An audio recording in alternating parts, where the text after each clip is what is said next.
storm of the century. But as you can see, it's not as bad as everybody said it is.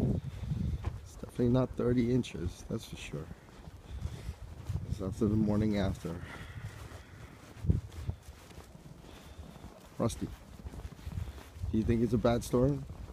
I don't think Rusty thinks it's fine.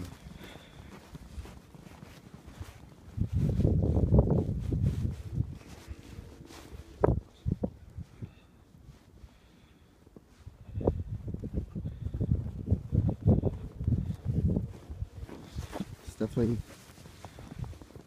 good sledding snow, but so I think that might be in the works later.